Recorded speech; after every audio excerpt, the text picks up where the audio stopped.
Well, welcome back to Through the Eyes of Survivors. Apologize, everybody. We had some technical difficulties, so we're starting a little bit later than usual, but we are the podcast that has the tough conversations and we ask the questions that people try to avoid. And I'm your host, Tara Woodlee, and today's episode is about accountability, how we confront harmful behavior and work to change it at its root.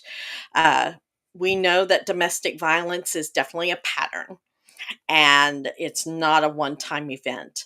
But what happens when those patterns are challenged head on, right? With truth and education and accountability. So we're going to dive into that with the team from Streets2Schools, an organization creating pathways for change for offenders while centering survivor safety. Their work reaches the very people our justice system often fails to reform. This conversation matters because if you're serious about breaking the cycle of abuse, we have to look at it from every angle, including prevention, intervention, and restorative change. So let's dive in.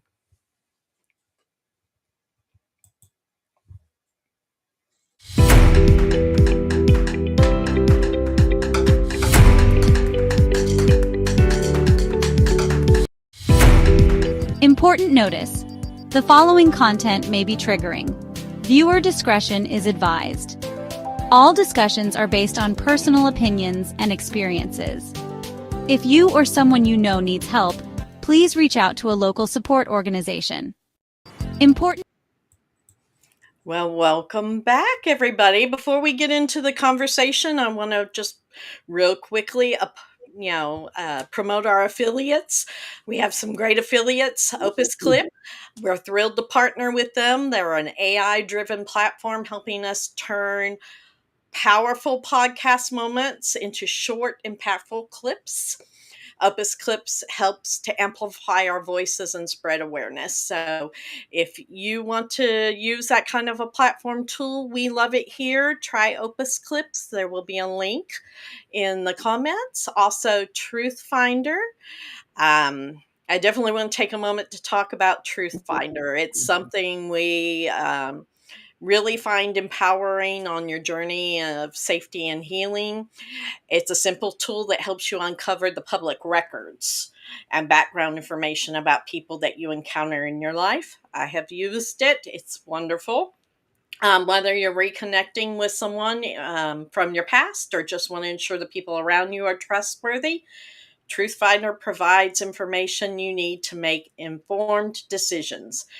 And here at Through the Eyes of Survivors, we're all about creating safe spaces and giving survivors the tools they need to reclaim their power. So that's why we're excited to share Truth Finder with you. please try that now and get security and peace of mind. And then our last newest affiliate is Self Defense Keychain Store.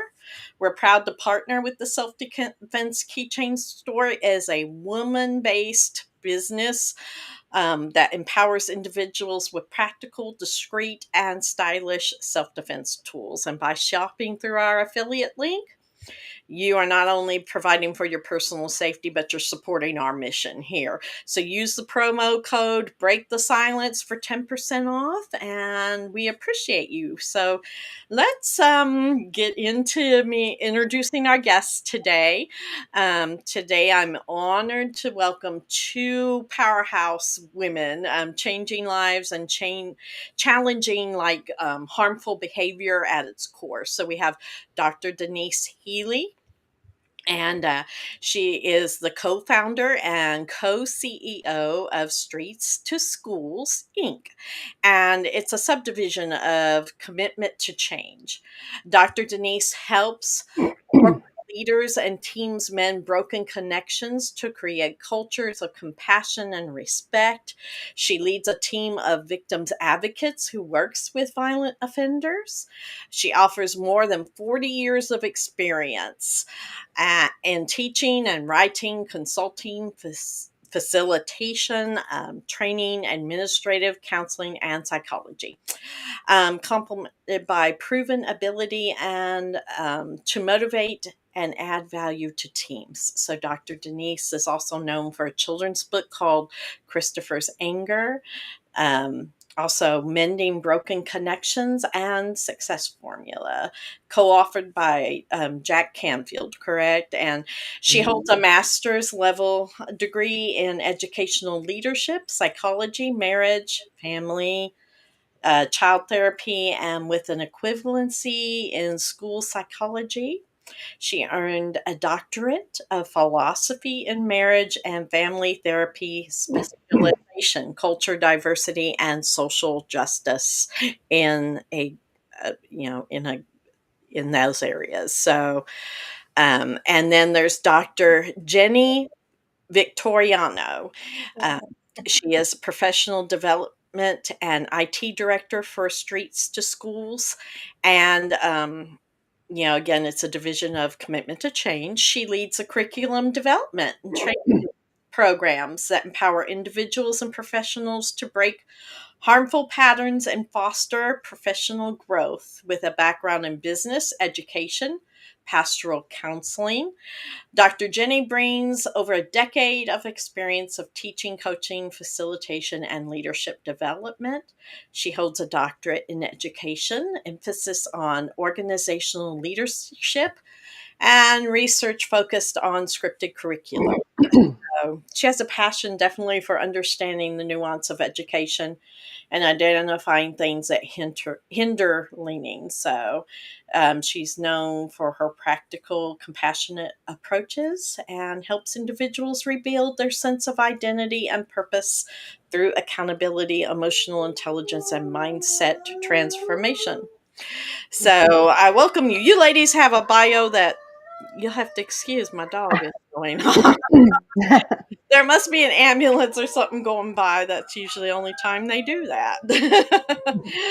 But you guys have a very extensive bio, so I am very happy to have you here. Thank you so much, Tara. Yes, Thank you so much. yes. So let's kind of get down to business and hopefully, yeah, they'll quiet down once the ambulance passes. Sorry about that, everyone. Um, let's get down to what inspired y'all to create an online batterer intervention program. So, Dr. Denise, do you want to start? I do. Hi, everybody. And thank you, first and foremost, Tara, for inviting us on. This is an important conversation, and we just love to be a part of it and have a seat at the table. Um, Years ago, I did a lot of work in shelters, women's shelters, and victims of domestic violence. And I was working with these individuals and families, and just it always burned me that the burning question I always had was, how come we're not working with the offender to stop the behavior so that these women would not be victimized or these men would not be victimized? And so that always stuck with me. And then when I partnered up, I was co-founder with Connie Kelly. Her name is Connie Kelly, and she did the tech portion. And when I retired from the school districts and I was a school psychologist, I said, I'm not done. And that was in 2015. And so we came together and we decided to do psychoeducational courses online, but we flipped the script and we focused on the offenders and the perpetrators that are mandated through the courts in California. And we started really, really small with one county, then we went to two, and now we're in like 40 counties in California out of the 58. And what we do and why I think this is so valuable is we started this so we could help the victims not be victimized. That's our original intent here, but it's grown into be so much more. So that's the origins of the story. Yeah, that is amazing. And of course, audience, please feel free to engage with us in the comments if you have any questions as we're talking. We'll try to definitely get to your questions. So please feel free to interact with us. We love that here. So, yeah, it's amazing. So, how has that increased access for those who are mandated to change? Well, it was the barrier was great before the pandemic. We were one of the first online providers Hmm. that provided this service, but we did that so we could reach more folks, right? More people. And we started with just a referral basis. So we would get referrals from probation, parole, corrections, and then court mandates, court ordered, which aren't under the auspice of probation. They would start coming in. And Right. then we hooked up with county mental health offices who said, oh, your program is great. One of the reasons why I think it's so successful and why we have grown so rapidly, we started with like 30 clients a week. Now we're over 2,000 clients a week.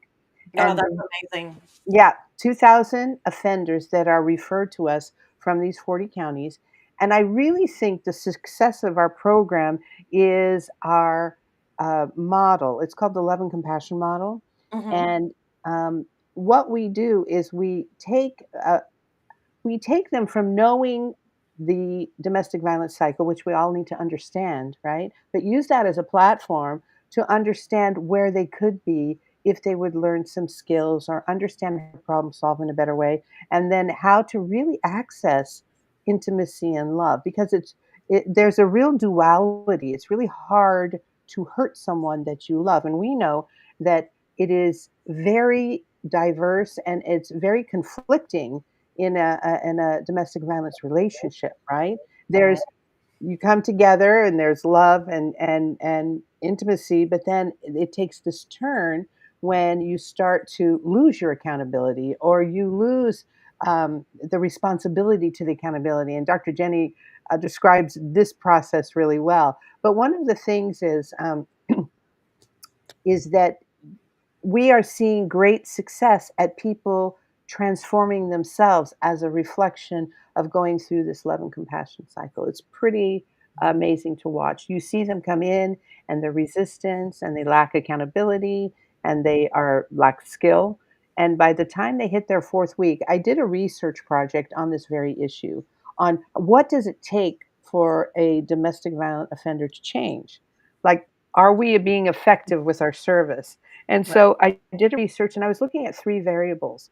Are they responsible? Are they changing in their responsibility? And are they accountable to that responsibility? Are they changing their attitude or mindset? And are they using skills effectively over time? And what we saw is a J curve on all our classes with all of our clients. It was a significant piece of research that was pretty exciting. And so we use a cognitive behavioral acceptance commitment theory to support our clients. And we spend a lot of time reinforcing the concept of we have to be humbly responsible for our behavior. And we have to accept the fact that we did something that hurt somebody. And Right. if we accept that fact, it helps to shift our mindset. And to know that there is a skill that you can put in place in order to make effective change. I've never been, and Dr. Jenny can tell you, I've never been so honored to be in the presence of people who've made this change. And then we get a call from their significant other who is the victim that says, I don't know what's going on, but he's changed. That is a powerful statement, right? Yes, of course it is. And Mhm. Dr. Jenny, would you like to expand upon what she was saying? Sure. When we talk about accountability, I think we need to start with denial, right? So denial manifests in different ways. At the end of the day, it's all rooted in denial, but it comes out in normalizing, justifying, minimizing type behavior because as a lot of our offenders have experienced traumatic childhood experiences. So, in order to survive the emotional experience as a child, you normalize the behavior. And then you become an adult who defends the behavior, right? Which is the denial. But understanding that, uh, children get into a blame mindset because somebody else is responsible for them, right? But Mhm. when we're adults, nobody else is responsible for us. We got to get our power back. And what we work with clients on is not accountability, isn't the end result. Once you take accountability, now you need to walk in the responsibility of change. We can take accountability over and over and over again and never see the change. And some of that has to do with what I work with clients on is a distorted view of forgiveness in family systems where we say, well, we're family, so we forgive each other. And yes, that can be true, right? More Right. importantly, the other half of that's only half the truth. More importantly, we're family, so we change. And that's where the responsibility comes because if we continue to take accountability and apologize for the same thing over and over again, right, we're depending more on the other person's forgiveness than we are on our responsibility of change. And so that's where our program takes, um, you know, offenders who have normalized the behavior, and like Dr. Denise said, accepting it, accepting that the behavior hurt someone, undoing the normalizing, right? And now let's walk in the responsibility of change. And you can do that. That's the last step is them learning that they are capable of doing this because Right. it's normal, right? Mhm. One of the things that we notice, and just to piggyback on what Dr. Jenny was saying, is when you're in the cycle of someone abusing and then seeking forgiveness from the standpoint of, I want you uh, um, uh, to say that I'm okay now, right? I want you to take responsibility to say that I'm okay now. And then the cycle happens again. Like the other person is taking responsibility for the abusers not taking accountability. And so, what we try to help them see is you can't rely on someone else's love, care, mercy, whatever it is, because so that you can continue to do behavior that's unacceptable. And so we talk about that. We don't focus on their story. A lot of our clients like to get into their story Yeah. about the right and wrong, and then they flip into, in their own mind, they flip into a victim mindset when really they are the perpetrator, Mhm. right? And so we stay far, far away from that, and we focus. Again, it's a cognitive behavioral program, and we gently reframe them or help them to reframe back to, so, what are you working on to change? What are you working on to accept? What are you working on to humbly be accountable? Are you aware of not only the act that you did, but the impact on the person you say you love? So, we work a lot with the impact as well. It's not just about, oh, I did something bad. It's about, how did that impact someone I say I love, I treasure, I care for? And once they tap into the fact of considering the other person, Mhm. all of a sudden they go into old behaviors as well. Like that could lead them into shaming and self-deprecating behavior, and we stay away from that as well Mhm. because that doesn't help them take the next step to responsibility. You Right. have to say, "You've accepted that. You've accepted it. Okay. You've humbly taken responsibility. Now you need to change your mindset around it. What do you really want out of someone that you love? Or what do you want, moreover, to give them?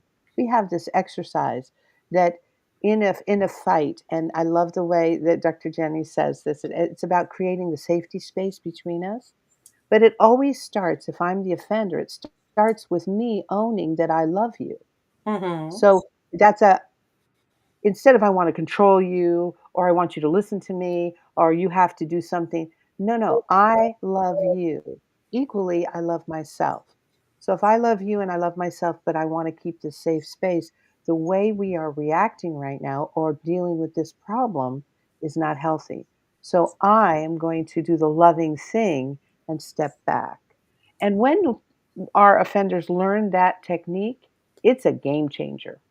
It's a game changer when they learn how to put someone else before them. That is a very strong technique. That is almost where it shifts. And in my research, I can say with a matter of confidence, shift begins around week 4. Oh, About week 4. really? Mhm. Week At 4. week 4. Why do you think week 4 is so pivotal? Well, we know that it takes like 30 days to change a behavior, right? Right. Yeah. Okay. So it takes about 30 days to change a thought about the behavior, right? Mhm. Um, should I address some of the questions? We'll do those in a second. So, Mr. Jim Okay, okay, I just saw one Mr. pop up Jim that there is I my think husband, so he can wait I just a saw something second. there. We'll get I saw that. Hi, Jim. Hi, Jim. I really like that question. One of the things is, when we're working with someone and their resistance or their defiance or their lack of accountability. Mhm. We've learned that there's 4 types of offenders. At least I've learned in my research there's 4 types. The Right. the the callous and cunning is a subgroup, right? There's also the histrionic and the narcissistic that taps in with the sociopathic. So Mhm. when we're talking about what types have more difficulty changing, it's more the sociopathic one that Right. they're considered more severe. And in our system that we in California is they do have a high, a medium, and a low lethality level. So we do have a 16-week course that we can say because they've been assessed as being low lethality, meaning that they probably have some intact social norms, they have some intact morals, they have some intact social reciprocity, that they do make change about 4 to 6 weeks. When you get into the more critical cases, like the cases that are more with sociopathic Mhm. or homicidal or those kinds, very different profile, and so they take longer to help even make the shift, especially if they are repeat offenders. They are in our 52-week program, which is a year, and sometimes they have to redo the year, and then, like Jim pointly pointed out, they don't make a shift, right? Those are the Right. ones that we also learned. Here's another piece of information that I thought was unique. Those who are not strict with boundaries in certain counties that say, oh, yeah, it's okay if you have one more absence, or it's okay, and they become real forgiving with the rule, they are less successful than the counties that hold them to task and hold them to rule and hold tight to boundaries. Mhm. If I could just add to that a little bit, just one comment is I love, Denise, how you pointed out the different types of offenders. And I want to say that the ones that don't change seem to be, in my experience, the exception. We see more change than we don't. Right. And I think that's a success story. I think that's a Yeah, I think so. Because good here, news. I'm just gonna show people what who Jim was asking, because some of them are on Facebook, and I think he's commenting Facebook, and some other people are over there. So he asked about statistics on, rece I'm tongue-tied. Recidivism. Thank you. Yeah. Rates for those active in your program opposed to those who are left on their own. So Good point. One of the issues with recidivism rates, and that's something in the state back in 2009, California did a a research on a statewide research, and they found gaps in a few areas. The first gap was there was no common evaluation tool across all the providers in the state. Another gap they found is that everybody was there wasn't clear communication with the referring agents. There were several gaps like that. So when we developed our program, we filled in each of those gaps. We have a Likert scale, so we're looking at quantitative. We also have the clinical notes, which is qualitative, but the quantitative notes, uh, um, what we've been able to do across jurisdiction is compare our efficacy across the state. Now, I would love to see all providers use a similar rubric, not because it's mine, but because it would give us a clear understanding of how effective we are. With that information, we could take it to the state and say, okay, are we being effective? Which groups are being more effective than the others? Right. And then we could also take state data because we don't have the recidivism data. Right. Take that state data and compare it to our work and see actually who is not. Our recidivism rate is pretty low in terms of, and this is limited information, the clients that come back to us or repeat back to us, right? It's Right. a very low percentage, but that's not a true picture statewide. It's just our clients and do they come back or do they not come back? Right. I think I read some statistics preparing for this that, like, at least in California, it was like 3 times lower um, for them being repeat offenders, and I think nationwide was something like 2.5 times lower. But I don't remember how old those statistics were.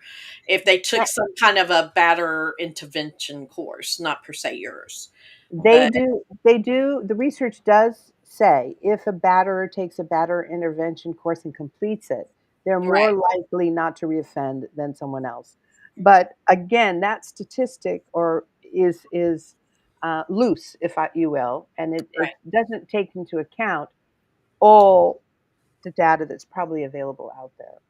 Yes, absolutely. Mhm. So, Jim asked another question. He asked, in your opinion, are abusers able to reform? I think you touched on that some. So, as long as what you were saying was, it depends on how they fall into, uh, Their lethality level. yes, Mhm. exactly. Their lethality, though, but also, like Dr. Jenny said, there are more people in our program that are successful, and here's how we know. We get calls from them saying, "Thank you. The program helped me save my family. It helped me save my relationship. I am now in the workforce where I wasn't before. I've stopped my violent behavior with the person I love the most. Thank you." So we get a lot of those calls. We get a lot of calls from victims of the offenders we work with, and they are in tears and thanking us. I don't know what happened, but he's changed. We also get um, um, um, the partners calling saying, "Can I take the course? I want to know what he learned." Oh, I really? yeah, I Yeah. want to understand what he's doing because he's using these skills I'm not familiar with, and I want to work with him, right, or her. We have a lot of women offenders as well. Hmm. 1/3 of our clientele are women. Right. So, Mhm.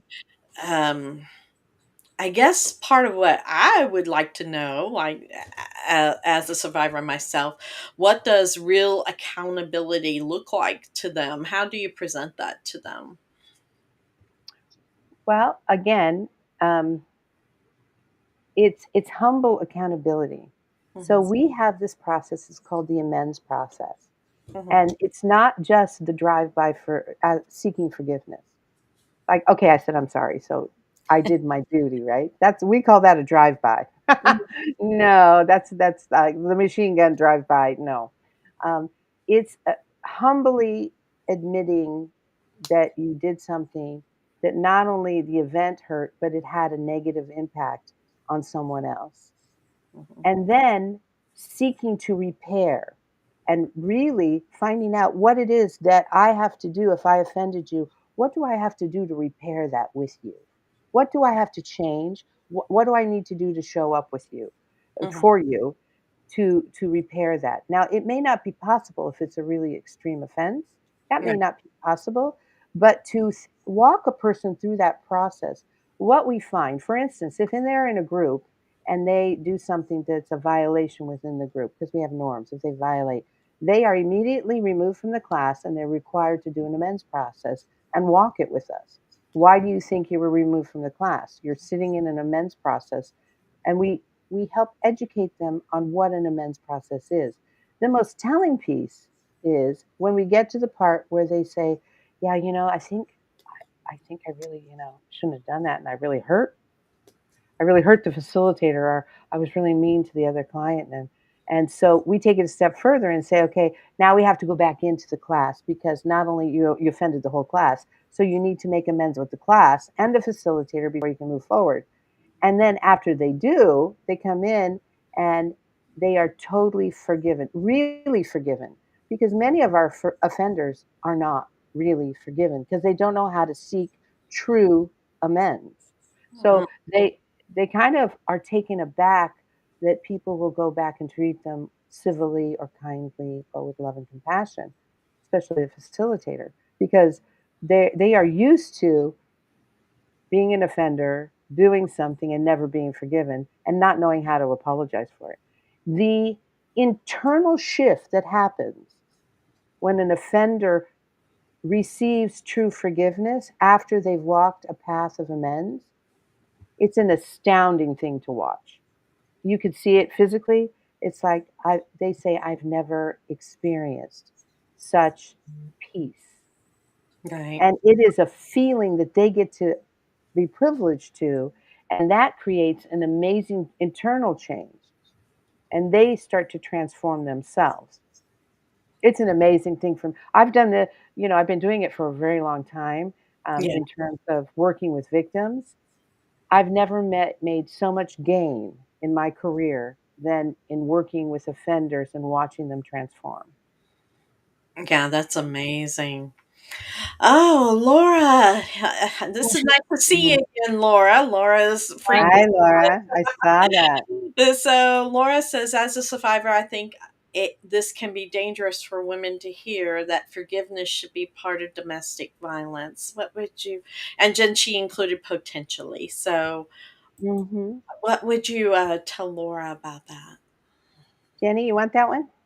Sure, because I completely resonate with that. I get that.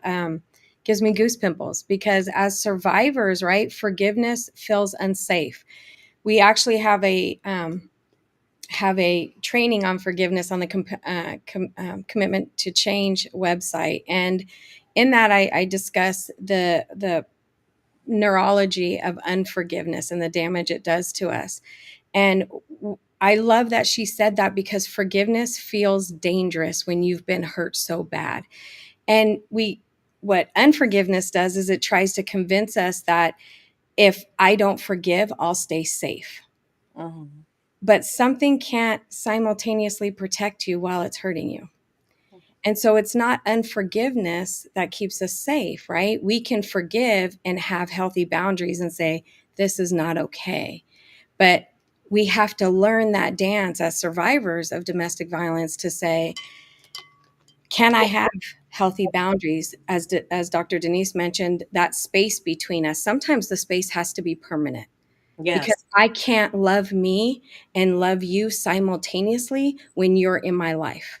Mhm. So the space between us has to be permanent so that I can pray for you. I can forgive you. I'm not building up any more resentment that's hurting me. I can simultaneously let this go, but the boundary has to be permanent. Other people, like maybe our children, right? The boundary is way closer, right? Because I can simultaneously love me and you without feeling the hurt of that or the pain of love, right? Of certain types of love, so I think yes, forgiveness feels very unsafe and it feels terrifying, especially if the definition of forgiveness is that family system that I was talking about, that if we're family, we forgive, and that means I give you full access back to it. back to my life, back to my heart. That's not what forgiveness means.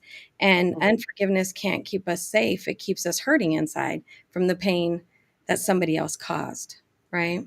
We don't forgive for the other person, we do it for ourselves. And also, not forgiveness is not to be confused with clear boundaries, Right. right? I love Jim just said something. There's a difference between forgiving and forgetting. I can Yes. You cannot forget an event that occurred, and it may reoccur and reoccur. And anyone who's been victimized knows that event is very painful, and the impact can last years. It's not just a heartbeat of a time, like, oh, you stepped on my toe and now my toe's okay. It resurfaces in the strangest, most triggering ways. That's that's a different type of that's another layer of work that needs to be done on the trauma impact, right? But Mhm. forgiveness is not to if the pattern was I forgive you and then I can loosen the boundary and you can come closer. That's not what we're talking about at all, It's not right? There forgiveness. are some of our clients we don't recommend at all that they return to their relationship. In fact, we have a close relationship with probation. We are probation. We're probation advocates, right? Um, and we make high recommendations that like restraining orders need to remain in place Mhm. while this person is learning a skill. They may have given their past behavior, um, lost all their previous relationships, Mhm. and they cannot expect that those relationships are going to be accessible to them again. But they can forgive themselves. They can reach out and express forgiveness. But walking in an amends is a different experience. An offender who's very selfish, it's a very selfish act to hurt someone else. It's just a self-serving, selfish act. And so when they get in touch with someone else's need, that in itself is a shift, right? Mhm. Well, Yeah, so Lord, like you said here, I'm gonna put this up. If the definition means staying, it is unsafe. So let me say the work these ladies do is not one that where they're asking the woman to stay in this while they are working with him. No, the woman No. that her your safety as a victim is paramount. And it even if they change and learn a changed behavior, a new way of thinking, but the victim cannot accept that, that is part of what they're learning to accept through this right. program, correct, ladies? Absolutely. Correct. But And I also want to, if I can say, we hold very true to the Penal Code. So yes. we are an arm of the court That's right. and probation officers, right? Mhm. If any of my facilitators hears in a session that they they know we know if they have a restraining or not, and they said, "Oh yeah, I was talking to my," that is an immediate alert. It goes directly to the probation officer with with by midnight that night. We have a system where we just log it, and this is the communication in California was really bad back in 2009, and so we wanted to make sure that if we see anything, because we are mandated reporters, we Mm. wanted to, if we see anything, if we hear anything, we are the first to alert. We also film everything. We record everything. So if something is said or heard, we take that little clip and we just send it over to the PO. So they not only do they hear us saying this is an issue, they are getting it firsthand to make their own informed decision on whatever breach that we have noticed. So we protect our victims in many ways. That's one way. But and again, we don't advocate anyone breaching their restraining order. But this is a separate and apart to offenders being treated with dignity and respect and giving them the opportunity to right the wrongs of their inappropriate violent behavior. And I don't know if I would have said it that strongly 10 years ago, Right. Yeah. but I've been so privileged to see the change. We've seen over 14,000 clients in since 2015. That's a lot of people for me to say, wow, this is important work because we're not only working with the offender, we are changing the lives of the victims by Mhm. virtue of this person is not doing the violence anymore.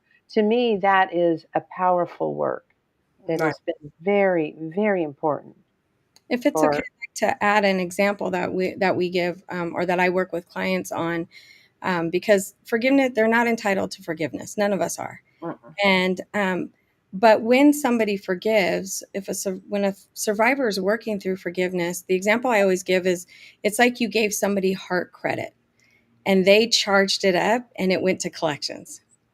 All you're saying is, you owe me nothing. I'm wiping the debt clean, but I don't have to reopen that credit card and I don't have to extend more credit. All I'm saying is, I'm not carrying your debt around with me. That is your debt to carry. That is your thing to work through. I'm letting go of it, right? Because the truth is, unforgiveness keeps people in our lives that we are trying to not have in our lives sometimes, Mhm. right? And unforgiveness keeps them emotionally and psychologically attached to us. Okay. Mhm. We want to be careful of allowing unforgiveness to give us a false sense of safety. Mhm. Absolutely. Well, we're past time for a quick break. We're going to take a quick break. We're going to come back and address some more of the comments here because I love how the conversation is going. So, just briefly, we are in the middle of July. It is our annual Run for Her fundraising time. So, please, everybody, if you haven't joined our Run for Her this year, there is still time. You're not required to run the whole month of July, but it's available through July. Take one day. Register to be a part of our Run for Her challenge. The challenge is incredible. Um, we help with these funds that we raise money for scholarships to give education and opportunities to survivors that they may not have had while they were in their abusive relationships. So we do this in honor of victims who have lost their lives, like my daughter. They're the victims that happen every day here in this country, but also we run for us as survivors, and we run for those who are still in it. So we're going to play a quick video real quick for the promotion, and we'll be right back in just 1 minute. Her name was Ashley. She was 20, a mama-to-be, full of life, laughter, and love. But on July 13th, 2012, everything changed. Ashley and her unborn daughter, Patience, were taken by domestic violence. Society couldn't save her, but I can run for her, and I can make sure her story isn't the end, it's the beginning of change. Run for. Her is more than a virtual race. It's a movement, a mission, a memorial. We run for the ones we've lost, the ones who survived, and the ones still trying to break free. Every step you take, every dollar you raise fuels scholarships in their names, because even in grief, there can be healing. This July, run with us, run for her. Her name. And we are back. So definitely register for what Run for Her. One of our great sponsors for Run for Her is an organization called Fight Camp. And think of them like the Peloton of boxing. So they have offered, when you register, you get a free gift from them. You get these monitors and these handguards and some equipment there to exercise, and that's part of what survivors helps us to feel more healthier, right? So definitely get your free gift and a free 45-day membership.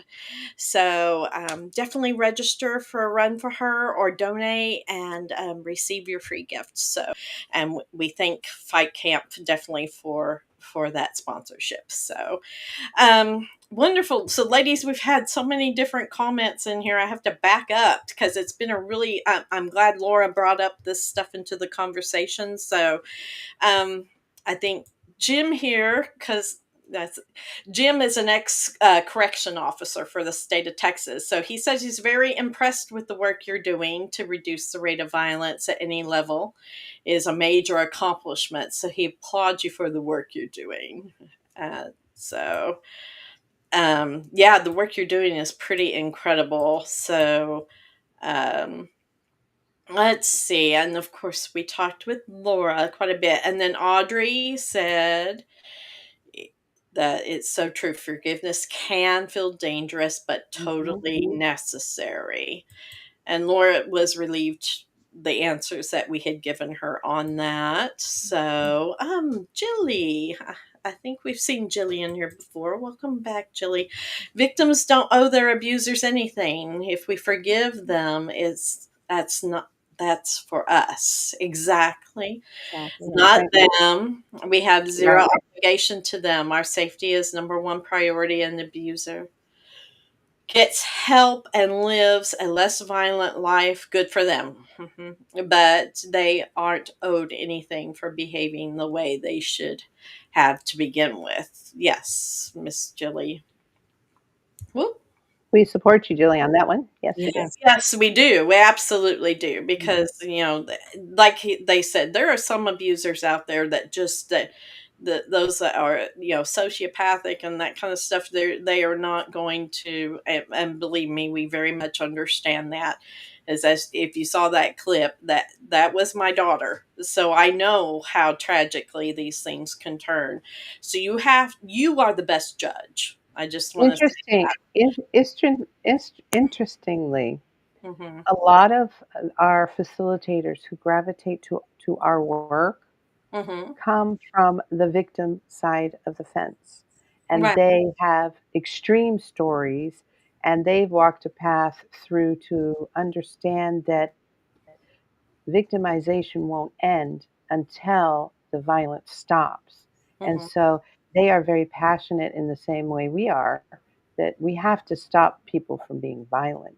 I Yeah. mean, and we see the soft signs of violence. We know that 41% of the women in our national community struggle with domestic violence or intimate partner violence. We know that 32% of the men in our national community.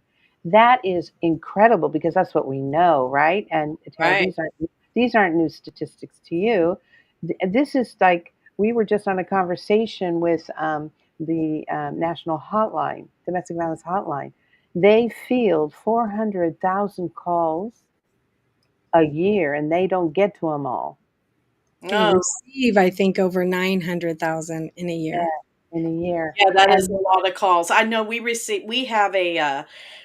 have what we call a support line. mhm, It's not a crisis line, and it just helps with resources and gives a listening ear. And of course, they'll put that up in the common areas for anybody who wants to use that resource. But I know we get quite a few calls just in that area, but the crisis hotline gets and way more. And I thought when I was starting my career back in many, many moons ago that I had to help the victim. And yes, but I always felt like that was after the fact. And it always hurt my heart to know that what if we would have caught it before?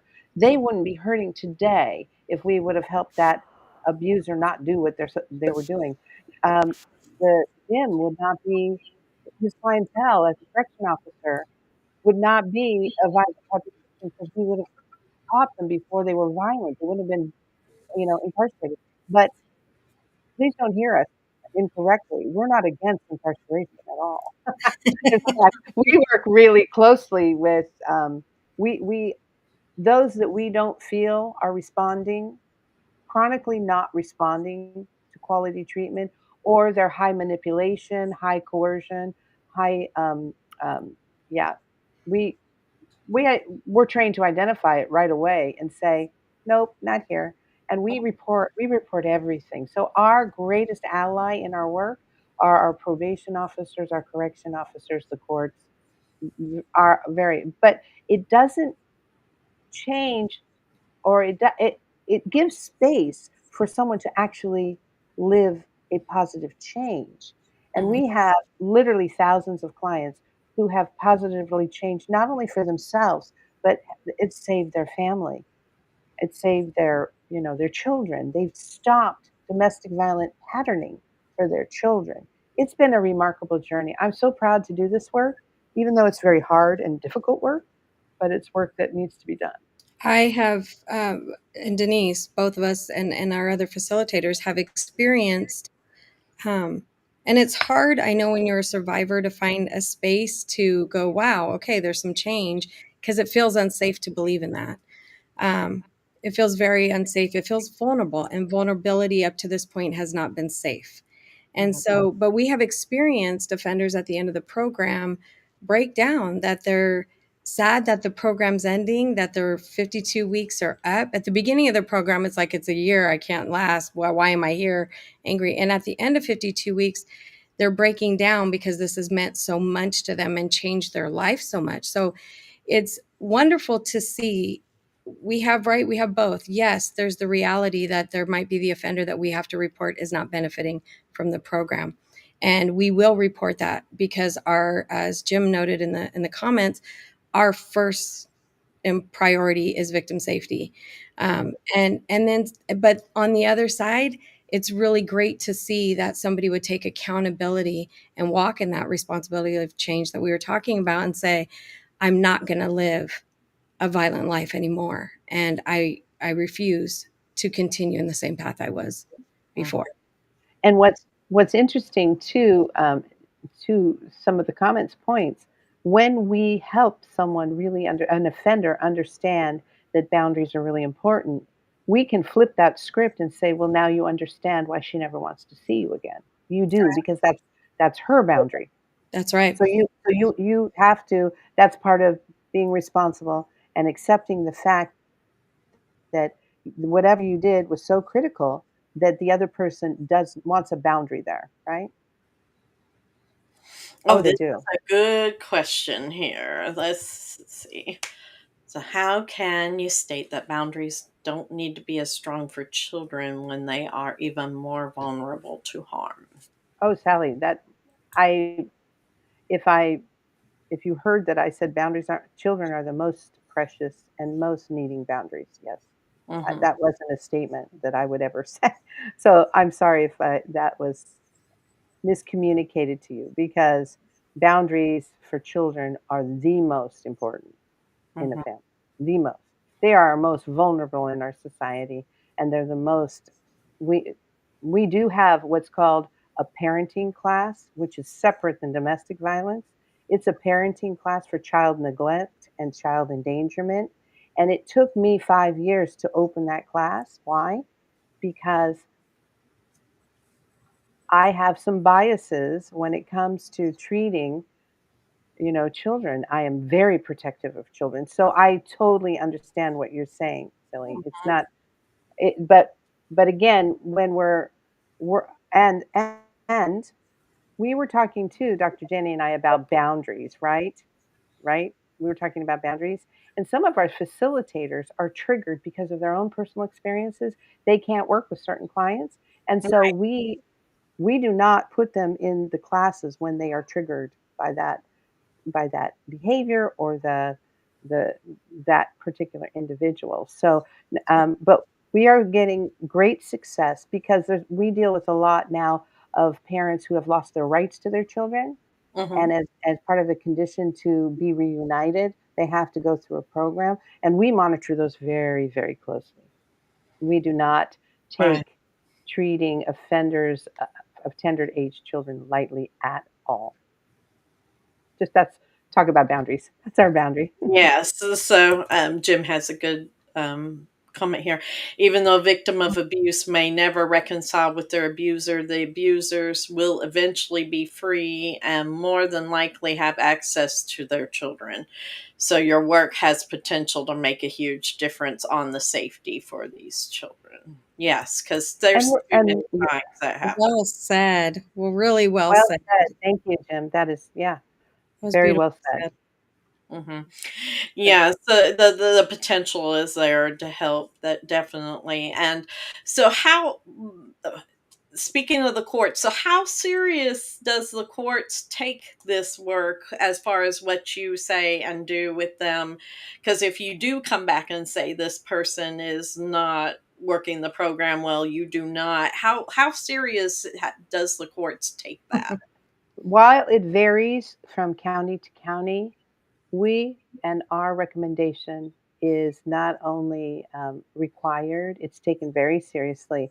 And we find ourselves showing up to court often, especially in those critical cases where we have noted in our, because we evaluate every week. We don't just do a global evaluation of a class. We evaluate, are they making progress? Are they being accountable every single week?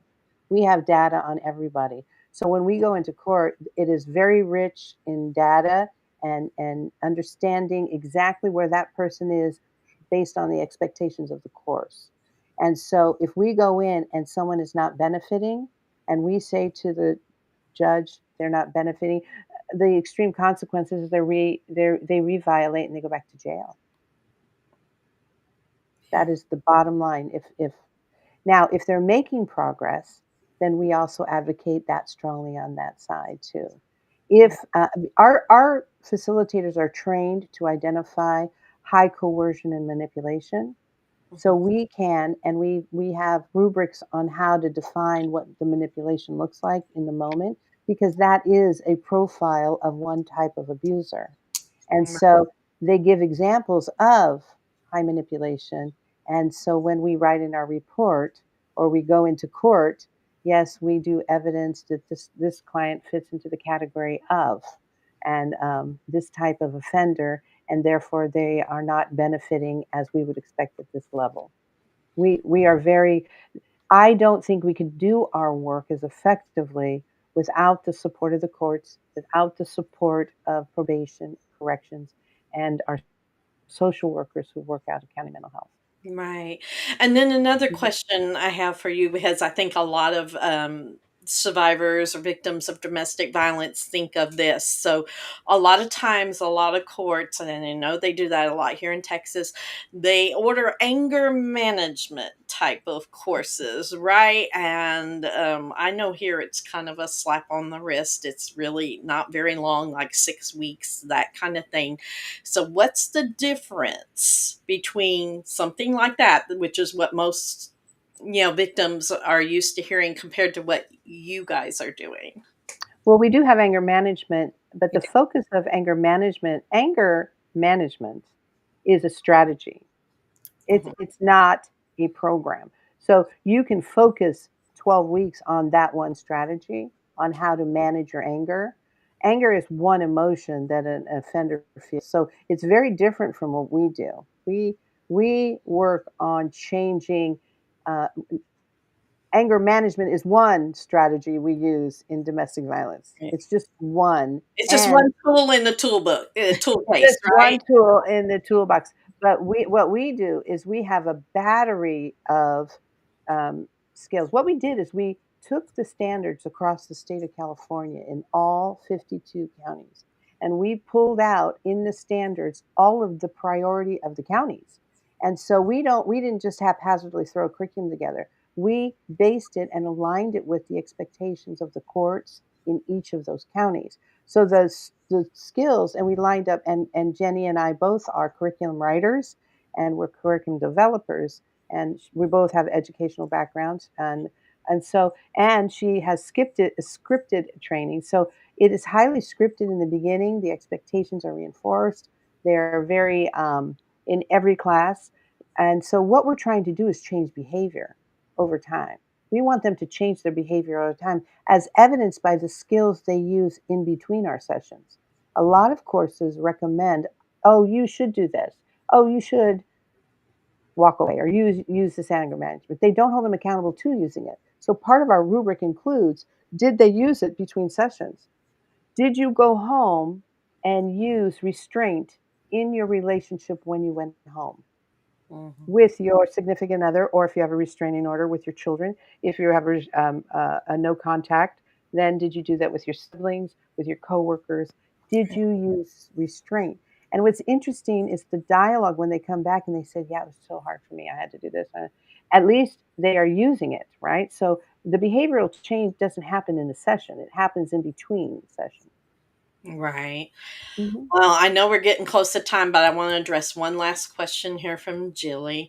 It said the two abusers I encountered were Oscar worthy actors. I wonder, how do you know they are truly making progress or just working the system, pretending to tell you what you want to hear? How is that qualified? We pre-assess. That's a great question. And before, we didn't really, we just lumped all offenders as the same. And the Oscar-worthy ones are the manipulative, coercive, and cunning type. Yeah. So, and so we can slot someone right in that category right away, and we deal with them differently than we would with what we call just a kind of an unaware abuser. Now, when I say unaware, is that maybe they were trained up and they've habitualized things that they learned in their family, and they go, "I didn't." Everybody yells at their wife, don't they? Right? Which is not true, right? But that's what they grew up with, and so they habitualized it. And when they learn not to do that, they find a different level of connection. They go, "Oh, I never knew people live in a new and different way." That's a different offender than the Oscar worthy people that she's talking about. Those people, you have to work, and um, they are less inclined to do the internal work to self change. Right. Right. Hmm. So it makes it pretty obvious then. Makes it really obvious in a setting because they're the ones who want to monopolize the class or want to get in good favor with the facilitator, or will start to do behaviors that, to get to say or do something to align with our facilitators are trained to catch that behavior right away.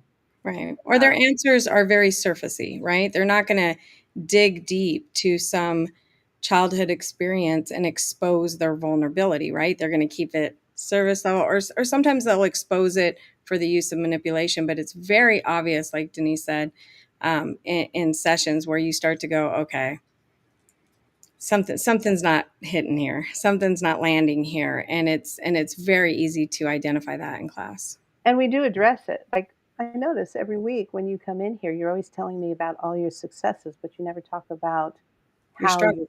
your struggle and what you're changing. And Right. it's not common that someone would be in a class this many weeks without some measure of struggle. And they laugh it off. And so those are the ones that we we call the probation officers and say they're less inclined.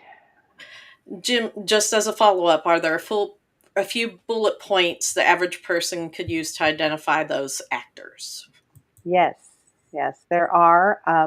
Um, you can go to my research and look at my research because I've identified them clearly in that paper. I don't know Mhm. how we can get that to you, but we will. But Yes, the give it to us and we'll put it in the description links of this video once it processes, the I live will. processes. Yes, Okay, yes. I will. I'll send that to you because it breaks. It's. I borrowed it from another gentleman's work, but I used it in my study because it's so true. There are four categories. The what they call the psychological offender is the ones that were trained up as children to learn the behavior, so it's learned behavior.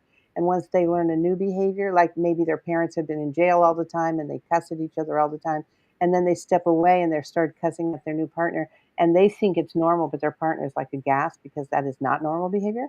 So it is that client that affects change. I mean, their change is seen pretty readily. The callous and cunning have a lot. They're the ones that um, try to talk themselves out of the ticket that they get because illegally, and they knew they parked illegally and they were just trying to get away. They're the ones that try to get out of things, or opportunistic ones who, are looking to take advantage of the partner instead of really loving them. And it's all very superficial. So they are keen to pick up traits of the person, like character traits that stroke their ego or stroke their insecurities. And so those types, and they try to then work our facilitators in the same way. And we're trained to go, if you comment on my hair again, I'm going to ask you, that's a breach of the norm, and I'm going to ask you to leave the session. Right? Can I add to that? Yeah, go ahead. So I would add two things, is that they become defensive when forgiveness isn't given fast enough. Yeah. They become defensive and when their reward or their supply doesn't reach them fast enough, right? When you talk about narcissism, they're looking for a supply. And when they don't get that psychological and emotional reward fast enough, they will get defensive and angry quickly. And then that's when their brutality comes out. Right. And then the next thing I would say is when we think of Bloom's taxonomy and higher level thinking, right? The ability to synthesize information and apply it and create something new in your context personally to you. Usually those in that cunning area or that narcissistic area, they don't go very deep. So they're not creating anything new. They're regurgitating everything they hear. So that is a red flag. When I hear regurgitation and not personalization and processing and synthesizing of information, those are two big red flags. And I hope, Jim, those are good bullet points for you. But I think to add to what Denise was saying is that to notice that there's no personalization, no and defensiveness, obviously. No. And also that we're in a group setting, and part of our expectation is that you will identify the successes of other people, because part of abuse is extreme selfishness and self-serving. So if I can look at Dr. Jennie and say, I really appreciated that about your growth, then it is a sign that they are stepping out of themselves and identifying, and that might be the first identification of blooms. And it might not be integrated, but they might say, I'd like to integrate that into my work this week, and I'm going to give that a try. Someone who's callous and cunning or sociopathic, they just don't even know how to do that. Anytime they talk about themselves. They talk about their needs and wants. They talk about it's the other. They do a lot of blaming and shaming because they're not getting, like Dr. Jennie said, they're not getting their ego fed fast enough, and so and they push hard back, and their resistance is pretty high when you call them out, because it's kind of a protected time where we can call them out and say, well, let's explore that a little bit. Can you go a little deeper? And they go, I don't need to, because they don't have the regulation to be able to go deeper. Right. Absolutely. Well, ladies, I could keep going for another hour, but I know you Dr. Jennie has things she's got to do for sure. And but we definitely want to thank you. If they want any more information or anything, is a particular website or something they can go to? Yes. They can go ahead, Jennie. There's s2sdvonline.com. Those are the mandated course part. Or you can go to commitmenttochange.com. And there's some free resources there. We're starting our new victim course, 4-week course, coming up in 2 weeks. And so there's a lot of free resources and information there. Feel free to visit that. Absolutely. And again, we'll put all those links, resources, and stuff into the descriptions, especially YouTube descriptions. So look for those there.